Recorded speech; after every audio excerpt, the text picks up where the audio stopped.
Welcome one and all. Round 8 here at Interlagos. And you're going to see it all. You're going to see Pandemonium. You're going to see Fog. You're going to see 3 classes. It is 23 cars on grid today. Well, it should be a grand old time together with us and here at Interlagos. Temperatures today are a mixed bag. And, well, the weather certainly is also a mixed bag too, as we get ready to get started. The conditions are going to play havoc, I think, a little bit. Mainly because of just how not good the visibility has been throughout the season, actually. There's been several races where the fog has actually played a part in proceedings. Let's take a look at the numbers. 22 degrees Celsius at a track temperature of 71 in Fahrenheit at 8:20 in the morning. Track length of 4.22 kilometers, 782 meters above the sea level. Where the actual intricacies is at 100% humidity with fog at 2%. So, visibility slightly reduced, and you'll have to take into account of everything that goes out on the track today. But our resident Craig is, yeah, we have a resident Craig, and in this case, it's Craig King. Craig, you know, what do they have to do with fog again? Remind me. I can't remember. Something to do with downforce. I'm very cold. Where's the sun? I thought this was Interlagos. It was meant to be warm. Can't you get the other resident Craig? This is too cold for me. No, because you're British. Because, you know, I'm British. I can deal with the cold. Yeah, you can deal with the cold. Exactly. Yeah, I'm British. I can deal with the cold. Don't worry about it, folks. I mean, I said this. I did into Vintage yesterday, and one of the things I mentioned was the communities nowadays. They're like, Interlagos is a great track, but we can't do it in the middle of the day because it is going to be like a sauna.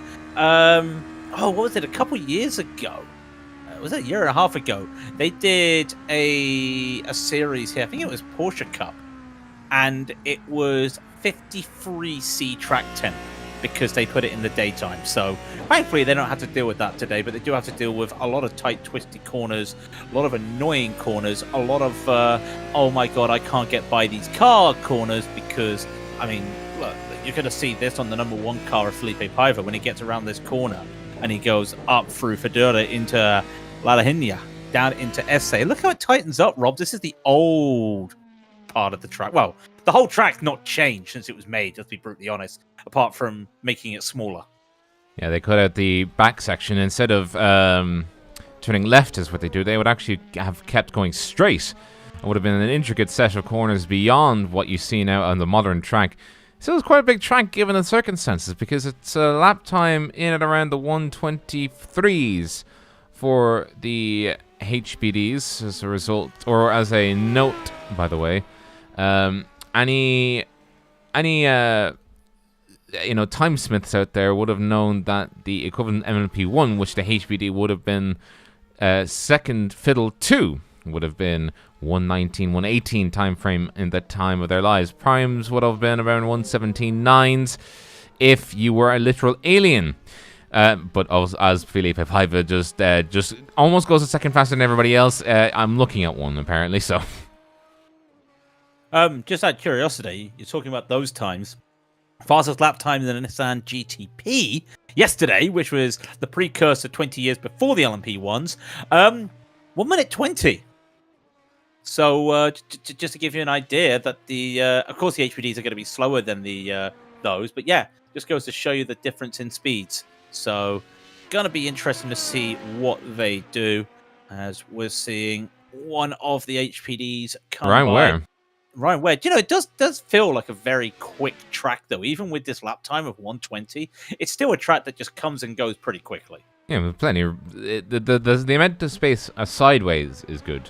Now, he does put it a good bit better. He's 123.5. That is 0.6 of a second faster than Conor McDermott in second position. Matthew Cockram is not able to improve. Kevin Smith on a pretty good lap, 1.1 seconds currently above his best as of right now, but it only put him in the running for P3. Felipe Paiva about to cross the line again. And you notice that they hug the left side of the track. It's one of the very few places where you could probably get about a tenth or two. It does not count though. Arzt has already completed his 3 laps and won't go any faster. So second is his best. Dominique oh goodness gracious. Dominique in the number 18 car. We'll try that again. Yeah. I'm telling you now that just some of the. No, it's fine. I've got it. You go ahead. Ocho Suisco. Yeah, I don't know how you can do that. Chioso. Yeah, I do not know how you can do that. Oh, Chioso. Sorry, Chioso. Yeah, Ocho Chioso. That is a tongue twister. Christopher, listening to that, chasing down Jack Pittis. Now, in the last broadcast, we actually mentioned how Jack has just been. Oh no! And he's still wearing the pussy. He watched it back and he mentioned it. That he apparently he's been running it for a while and we haven't noticed it apparently. But yeah, he loved that. We got a kick out of that last time by. Yeah, but Christoph actually is chasing down currently Jack Pittis. Pittis has gone just ever so of a whisker faster, 0.02 of a second faster.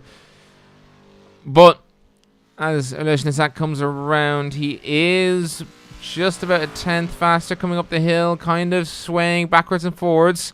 Timer will tend to do that, so he's going to use every bit of the track that he can. Does he get a good exit onto the start-finish straight? It is important in a car like this. No scrumming up street. He does. Manages to pip it by about a tenth or two. And sends it into the wall. And so, hey! And the new damage model being absolutely served up in buckets and spades right there and then as all the bits come off. You could say the pussy was shaken up and not stirred. And if you open the can of pussy up, it's going to just go explode everywhere. The fizzy drink roll.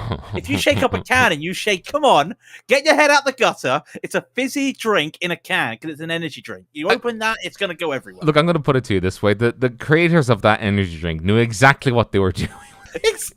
Look. You're talking about it. Marketing successful, and it still is a product, apparently. Is it? Yeah. Oh god. Anyways, Ryan Ware coming home in the qualifying results of first, with McDermott in second, Bunyan in third, Cochran in fourth, McDonald in fifth, and Regan in sixth. Seventh is going to be to Kevin Smith. Dominique in eighth, and ninth is De Verez. For the HPDs. 10th will be Cogswell and 11th will be Alexander Wilkinson. Wilkinson, the only person out there not able to set a lap time. In the GT2s, Felipe Paiva will qualify first. Arzt in second. Olsen third. Stefan Hazley fourth. In fifth, Diaz. McCoy sixth. Seventh is Kinnell. Eighth, Mossini. And ninth, Rida, as they get ready to line up. That is actually all she wrote for the GT1s. For the GT2s, it's going to be Elishnisak, Elishnisak, Pettas, and Ethan Bass making up the only 3 of the GT2s. And I did just see Rita is wearing a Tom's Supra at livery. Okay, stop. You heard about what's happening in one of the liveries for NASCAR this weekend? No? Tell me. A Ford Mustang has that livery this weekend. Oh. Why? Because it's a tribute and the team had a sponsorship with Castrol. Yeah, but why couldn't they put it on a proper Supra? Not a Mustang. They don't use a Supra anymore. Do they use the Supra anymore? No, it would have been the Camry that they used. Yeah, but it's close. It's close enough, right? No. Yes, well, yes, it is, but you know, like it's still like it's still the same brand and everything. But as long as they got the manufacturer right, it's like when they put there's a Beamer livery out there. Like Cochran has a Beamer livery on his HPD. I see a Martini livery. Yeah, you do. Yeah, you do. I also see a copy. Yeah, I see a copy of what's it called? Oh, the Williams livery. Yeah. But beside it, right? Beside Right, it, Colin right. Regan has a real life LMP2 livery on it. A G drive. Yeah, but I mean, like, so well, the Dell one, the BMW Dell one did exist. It's just on the wrong car. Two At wrongs least don't make a right, Craig. yeah, but at least it's an open cockpit prototype. You know what I Okay, mean? okay, well, fair enough. And we've got the greatest open cockpit livery ever in endurance racing. There it is. There is the tribute to the Pescalaro.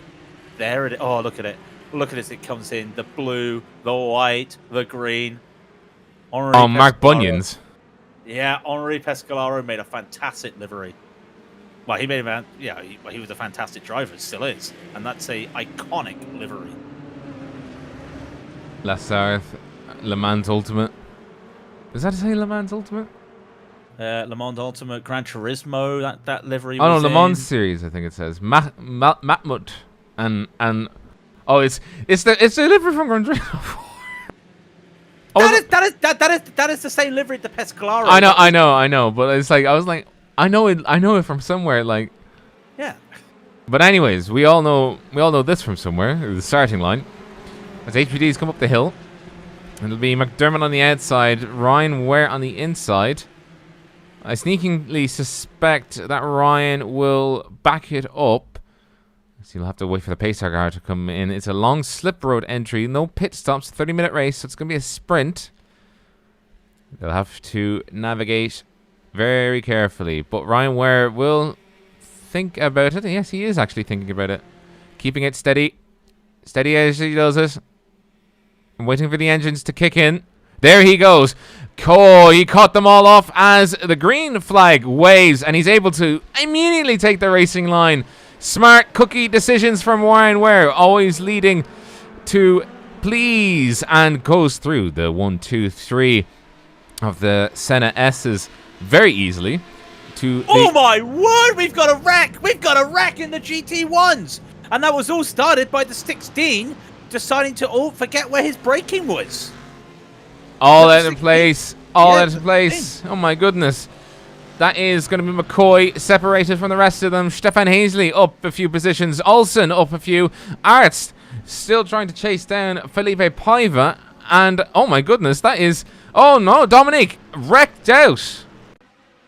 That corner, isn't it? Decido de Lago, I believe one of them was moaning about it earlier. He wasn't even near it. He just took cold there. Yeah, car. And, car just decided it didn't like being a car, really. Well, cold tires. He took the completely wrong line there. Nocchiochi also, unfortunately, missing out there. Even Bass. We have to talk about the GT2s. He gets a position in the GT2s.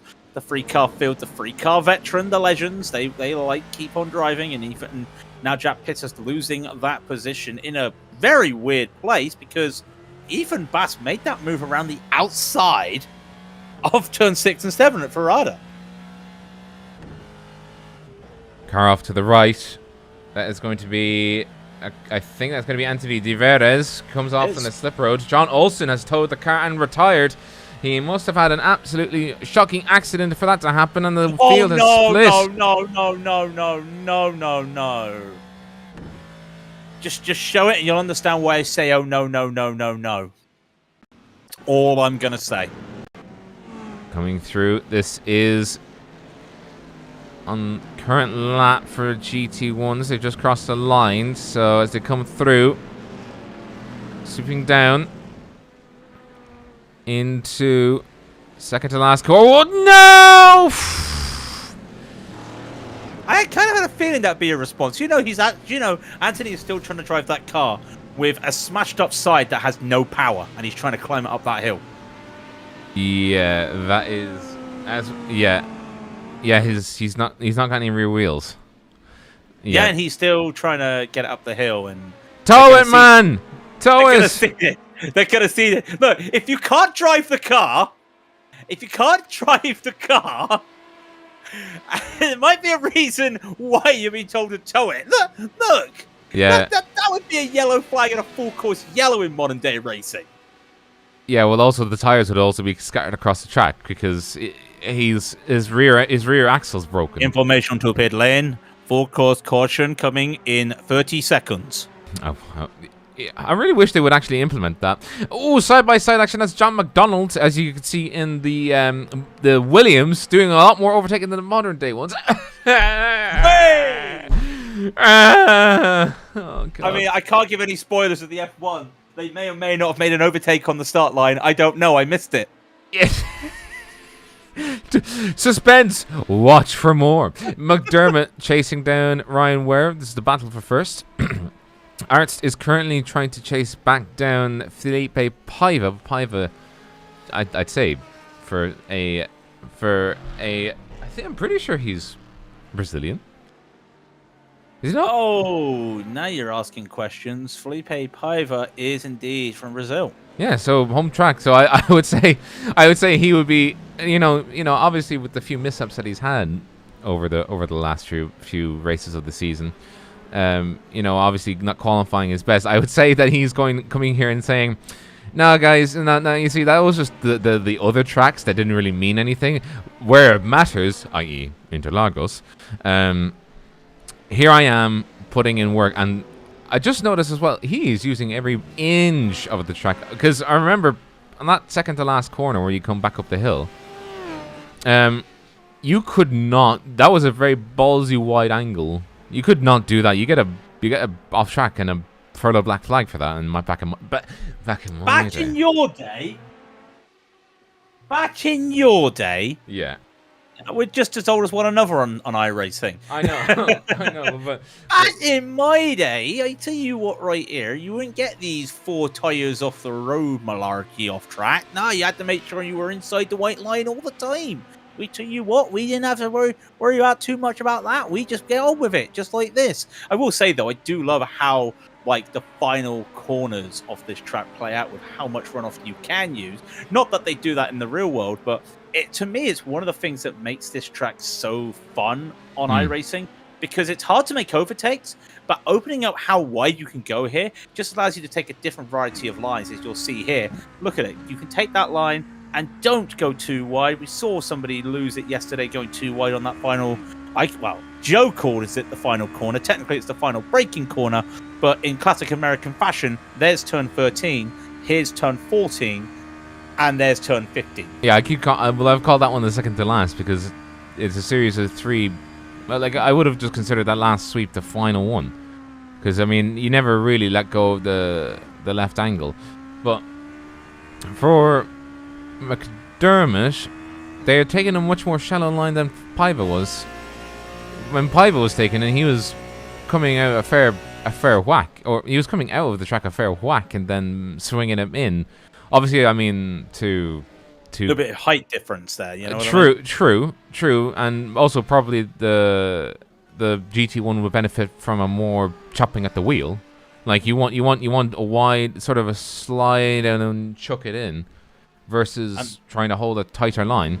And remember, Rob, those GT1s and GT2, they have full round rims for driving, so you've got a little bit more forgiveness there. You can really go in there. You're not having to worry too much about what angle you do. Those HPDs, they're using the Formula style rims. See, there you go. That's a full round rim. Was still the norm back in the late late noughties. You can see it actually does give you a little bit more ability to get more steering and yank on the steering, and you lose a little bit of feel. But it actually does help you. You can, when you're in the sim, yeah, you can use Formula wheels, and a lot of these will. But in the real world, if you think about it, having a full round wheel just allows you to just soak up a little bit more of the impact of the curves and just really attack. It's simply because your hand can go underneath it, and you're not limited to end to end, or the way that I would consider it end to end. By the way, nice overtake. Yeah. McDonald, or where? Oh, well, he just made the overtake on Cockerham at the Cenerettes, but he's made a really bad meal of the final part at Cover the Soul. And side by side, Cockerham's going to try and do this around the outside, and they're going to go breaking into this. And McDonald holds it and actually carries more speed, keeps the position for a moment. He was under threat there as he made a little bit of a pig's ear of the exit there of the Cenerettes. Yeah, pulling it back. You'll have another chance to do it. and could be that McDonald is just trying to get through and back up to Mark Bunyan, who is running through kind of a no man's land right now in the Gran Turismo 4 Mahmoud Lassarth livery. Not a Gran Turismo 4. It's a Pescalaro livery. I know, but I just keep reading the logos. I know, but the Kent. It says Kent on it. I'll add that. PlayStation. I'll add that too, and I think it says Mogul on the top of the bonnet. But yeah, he's going to be trying. McDonald's going to probably try and chase him. He did his best is faster than Bunyan's. So. Rob, can we get to the GT2s? Real good battle here between Pisses and Bass, and they've been side by side since the last couple of corners, and they're going to keep going side by side. And is Bass going to try and make a little overrun here? No, he's going to try and keep it around the outside of SA. This is good. We've seen a lot of this before, side by side. Has he closed the corner? Pittis hasn't closed the corner. He's going to keep on going. And even Bass holds on to this, but there is an overtaking opportunity here at Pico di Pato, and you can see Pittis is trying to do it. The wheel at the door, the corner, everything's been open for him. Can't make it work. This battle has been going on since the last lap between these two. Really good little battle there from Bass and Pittis, and you've got to think Christoph is looking at this, just happy he gets to drive a normal Sunday, and Bass has gone wide. I was worried about that, and they're going to go again side by side. What's even worse is on the outside, if you hit the outside curb, the car gets upset and you lose quite a lot of speed because you're going uphill, and the car is upset as Pittas is coming on the inside. He'll try and do the overtake. Looking on the inside now. This is into the center S, 1, 2, and 3. Oh, a little bit of a squeeze, but on Ethan Bass is refusing to let this go, but he has to unfortunately relent, but he'll have the inside line. He does. Coming through into 4. You'll see the 100 meter mark. It's a case of who can break the laces and get as much speed into the corner as possible. Ethan Bass on the inside, a little bit of a slip, but does make it work. Chops the nose a little bit, but is able to make a fair and clean pass through. Pittas will continue the battle. Continue the battle. He does have a move here at Philadura. If he wants to try and go around the outside, he's not. He's going to try and go for the over-under. He's going to try and make it because Bass has to swing out a little bit here. Can't make it, though. That little hesitation. Bass holds on to it because that's where he needed to make an attack there with the Pittis. He was unable to SA. Don't think he's got the run. He's too far back to make a lunge here at Pico di Pato just coming up. It's a really nice overtaking corner. It's one of my bread and butter overtaking corners here at Interlagos. He's a little bit too far back. He's going to have to try and do this all over again. But some really fun battling between these two. And I'm just looking at the delta. They're, 7 to 9 seconds slower than an HPD. And Ryan Ware's 11 seconds behind them. So there he is. 2 laps, and there he is. Give it 2 laps, and we will see some intertwining of just the first 2 HPDs around the 3 GT2s. And just by the way, I wanted to mention the Pittis' car when he was coming through that slalom, it was bouncing fiercely, and that definitely did upset the car. It basically lost. You just lose a huge amount of speed from the car just being extremely upset at you that you've dared to turn the wheel, and I guarantee you there's a bit of a loss of downforce from obviously ground effect, and yeah, I'd imagine that you're just trying your level best to try and keep the car stable, but it's bouncing up and down and going, no, we're going to have some issues. Colin O'Regan in the G drive, going a bit wide, losing time. We're looking at Matthew Cockram as he's chasing down John McDonald for 4th position in class, 4th position overall. But in I don't think Honda ever said to Williams, hey, you know that livery that you have on your F1 car, you might want to switch it over. It looks good on a. Wait. I don't think Williams even used a Honda engine, did they? They used a Oh, what did they use? I'm pretty sure they did use a Honda engine. Did they really? At some point they have, yeah. Okay, let me look it up. Okay. Let me look it up. I'll have to look it up. By the way, Oshio Suisco, unfortunately, he has towed the car. Didn't have an incident. He just unfortunately decided to call it for the day. So we've got another retiree on the day. Rob's doing his work with Cockerham here, just trying to catch up to the back of John McDonald. It's going to be tough. Does get a little bit of it, but it's so tough on this straight. So you've got to be up there, really, to start and make a move. He's gained a couple tenths, but he's so far back, he's not going to gain anything from this. Only saving grace, if it is a saving grace, it does have some GT2 traffic coming up soon. But for these guys, it's going to be another 2, maybe even 3 laps until they hit that traffic. They are halfway, though. They are coming up to halfway. This is lap 10 of a possible 22. To give you an update, yes, Honda was racing with Williams. The last car Williams ever used with a Honda engine was the FW11B. PK and Mansell were racing in it. It's Mansell! And look at that! Sorry. And look at this. Nigel Mansell behind Ayrton Senna. And Senna's going this way and that and refusing to budge past. Back to Ethan. Yeah, back. Whoa, go ahead. My favorite story about Murray Walker, Question of Sport, they did a question, guess the moment, the sporting moment just from this commentary. And they literally just played. And look at that! Oh, sheepers. Look at that as well. Look at the timing. Pitters is going to get a run from that pass, taking it way too far again. I was going to say, yeah, Murray knew exactly what that line was. It was when Mansell cost himself the world championship with a blown tire. But there's no blown tires here today. Just blown hopes and dreams for Ethan Bass to get that P2. Yeah, that was a huge slip. He went too close to the sun again, and this time the curb really decided to punish him for it on the inside. Ethan Bass will try again to correct his mistake. You'll have to hold it gently. Goes this on the inside, coming into 4. Brakes, keeps it nice and neat, and this time around wants to force the issue on Pittas. Pittas does yield a good bit. Yeah, he yields, but will come back again. I think he will try and pressure Bass on the uphill. You can see, just look how much the car bounces through that right-hander coming back up. It's like They're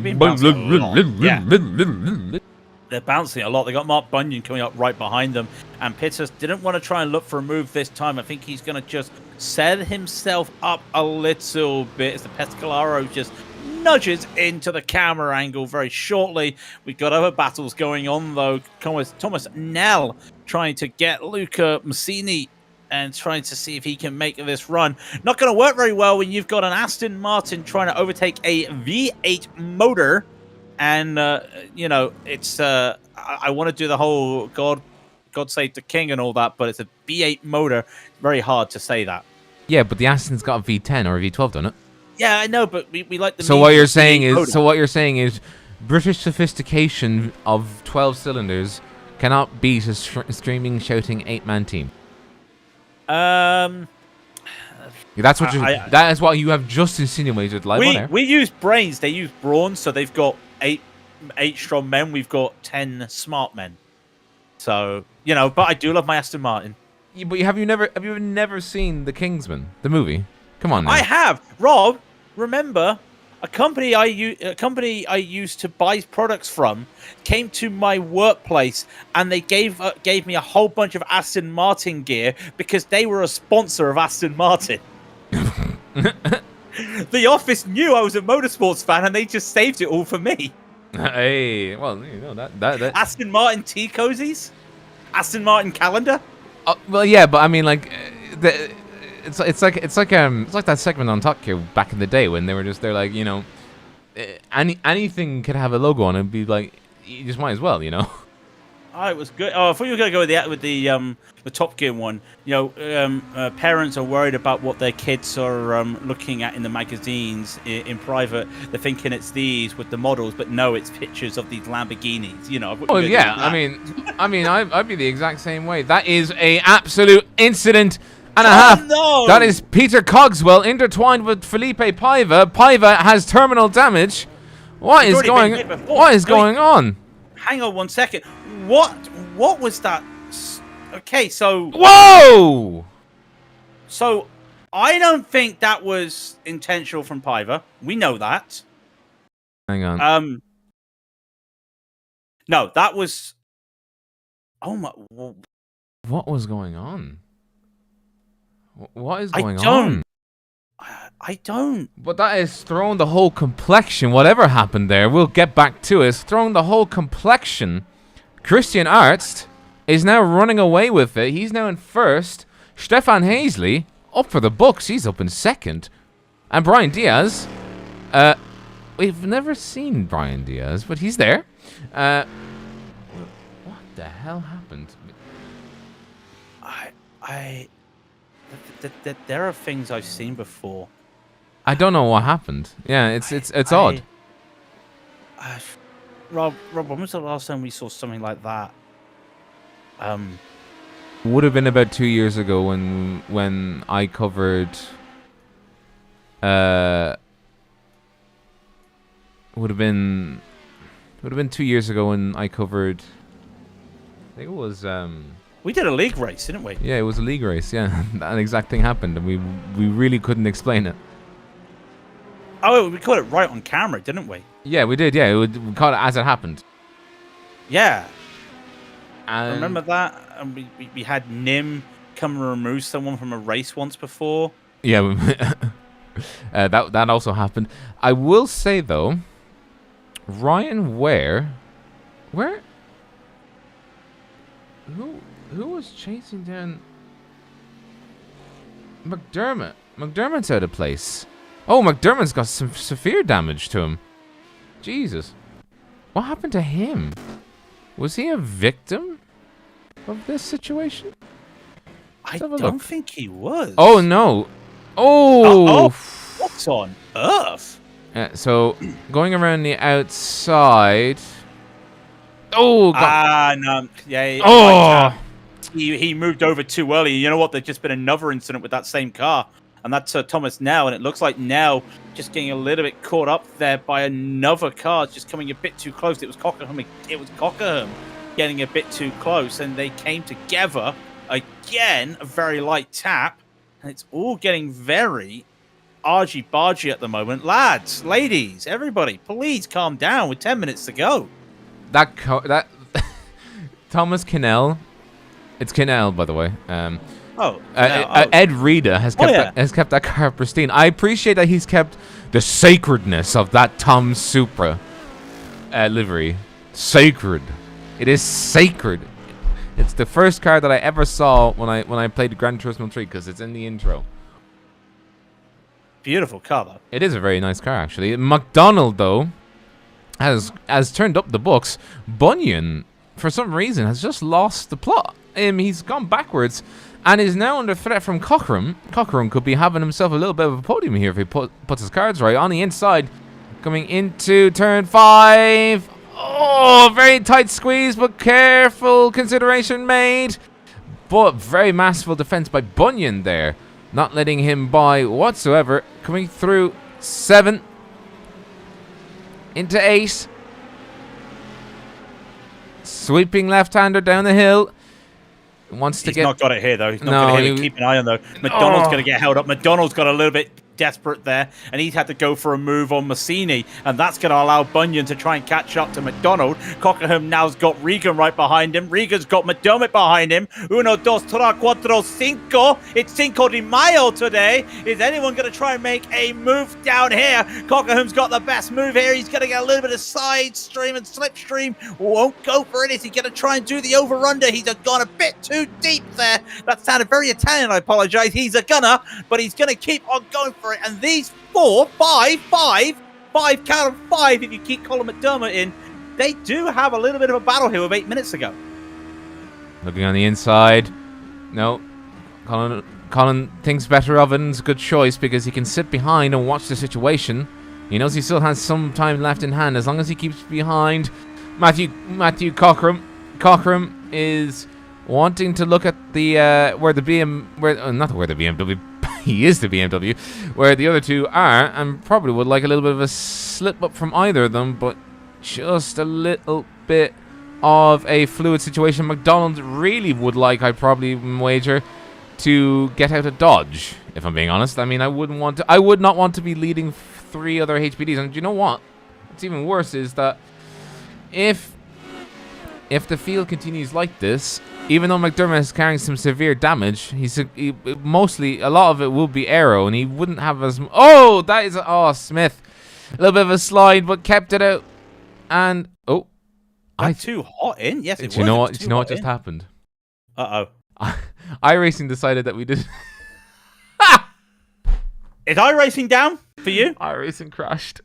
Right, we are going to go radio style right now, ladies and gentlemen. I'm going to do my best. What's his name for BBC? I'm watching Matthew Cockerham right here as he comes through turn 3, otherwise known as Coveter. So he's got a little bit of a run going down the Retta Bossa. He's got a nice little run. He's going to pull out to the side and he's going to try and late break Matthew Bunyan. And he's going to get this side by side. They go through to the Cito del Lago 1 and the Cito del Lago 2. They are side by side. They're going to keep this going right now. A little bit of a tap there. And Bunyan did not realize where Cockerham was. And they're going to continue side by side through turn 6 for ladder into 7 ladder India. And now they're still holding side by side. They come together and they have gone off. And then it's Bunyan not understanding. It's a bit of a miscommunication. Think he had more run in there. Could not make it. Bunyan and Cockerham go to the back of the field with just a little bit of unfortunate racing between the two of them.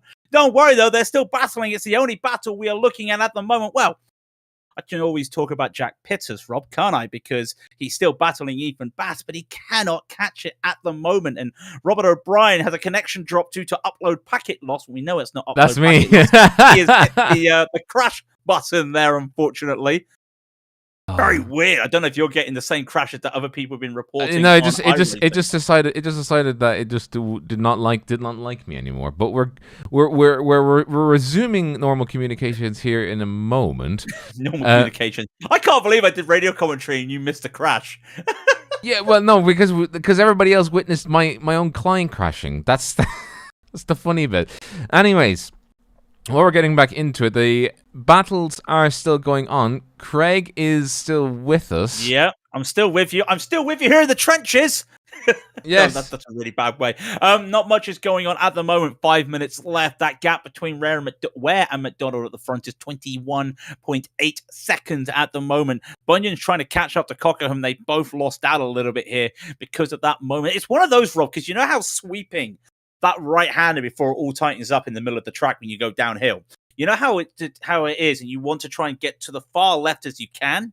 Right. That's what Bunyan was trying to do. Right. You know yourself. You come out of a swinging corner. You want to get back onto the racing line. He didn't realize where Cockerham's car was. He knew Cockerham's car was there, and Cockerham wasn't on the very far edge of the track. He doesn't need to be. He's not put his car dead center, so it's not like he's holding up the whole track. It's just that Bunyan went a little bit too far, not understanding that. It's an honest mistake. If you've got triples or an ultra wide in these HPDs, you may have seen just his nose there a little bit. But when you're so focused on the driving, especially being as a right-hand drive car, it's so tough. And I do see Robert O'Brien has connected. Gee, I wonder if I know that name. Gee whiz. Gee whiz, do you know that name? Well, you absolutely do, because we are fully back online. There we go. We now see live footage once again. A little bit of a heart attack moment there, but we're back. As you see, the field result, the one issue that would have caused everything to come apart, it has, but that is a very, very unorthodox thing to see. Christoph, Ethan Bass, and Jack Pittas are all together as one-ish, really. I think Christoph may have had a moment this lap. In fact, yeah, he's just had a 33. So what has happened to Christoph? Has he had an... Oh, I'm going to have a quick look. You can't see. It wouldn't surprise me if he had a little bit... Oh, yeah, he went a little bit wide. No, that was the lap before. What happened this time? Did he just go... Yeah. No, yeah. Looks like he's just slowing down a little bit. I'm not entirely sure what's happened there. Does he want the fighting? This is the guy... Yeah, he's slowing. Yeah. Oh! Jesus. Yeah, he's lifting. Ethan doesn't realize he's lifting. All of a sudden, we almost had a little bit of a dash cam moment there with people checking up and not realizing. That was a little bit scary. Kevin Smith in the car 20, or well, Kevin Smith, the 21st. Wow. So there's 20 other Kevin Smiths on the surface. Do they have all of them? Imagine if you have 21 of you. That would be... 21 that would be amazing and somewhat petrifying. I forgot my login details. Oh, I got another email account. It's fine. Yeah, I forgot my login details. It's all right. You know. Yeah, but what if you're subscribed? You kind of have to not forget your login details. Stranger things have happened. Stranger things have happened. McDermott holding on as best he can. As a reminder, he's got huge amounts of front end damage. on his car. A bit of a flashing light. Kevin Smith pushing hard. Wanted to get into 4th position. He's held his own. He did have a little bit of a mistake a few laps ago before the crash. Well, actually, no. We saw it, and then the crash happened. But in GT2, what has happened is this. A lockup. Oh, wait, smoke. Yeah, lockup from Krzysztof Oleszniczak. Ethan Bass on the outside. This could be the undoing. 1 minute, 35 minutes to go. So it'll be this lap and the next. That'll be the race distance. As Pussy... Is it? No, it isn't, Rob. This is going to be their last lap. Ryan Ware's right behind, and I think Ryan Ware may have just taken the white flag. I got to check this. No, he hasn't. I apologize.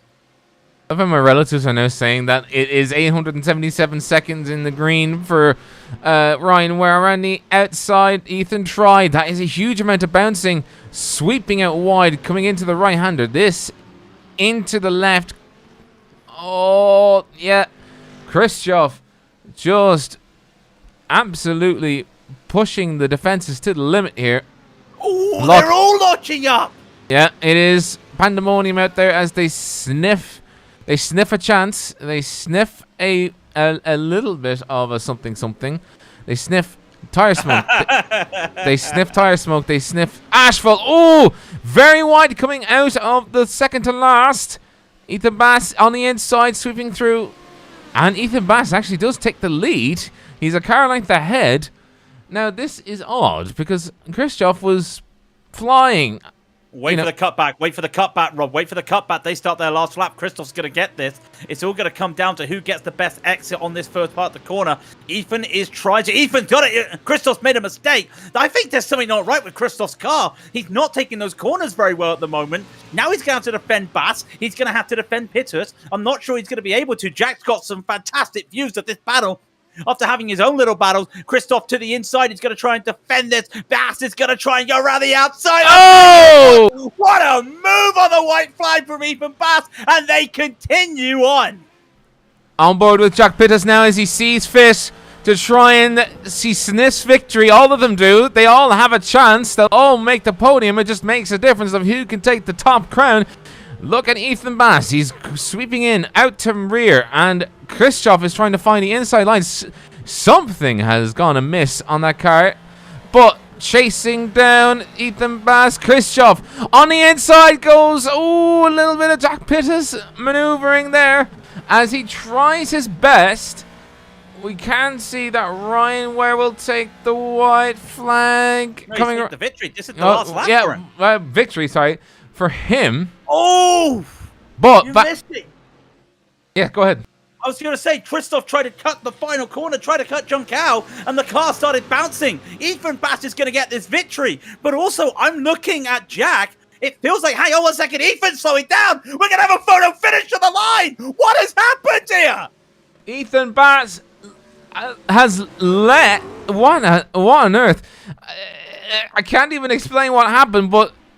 slowed down on the line, and all of them within about a tenth or two of each other over the line. But Krzysztof able to get through. This is the battle for Kevin Smith. He's just coming up. Oh, didn't make it for McDermott, but still a top 5 finish. Arts, by the way, wins for the boys in GT1 toys. Stefan Hazley, very well done by him, coming home in 2nd position. And obviously in 3rd, Brian Diaz. And I would have imagined that Arts wouldn't have thought that he would have been the winner today, but he absolutely is.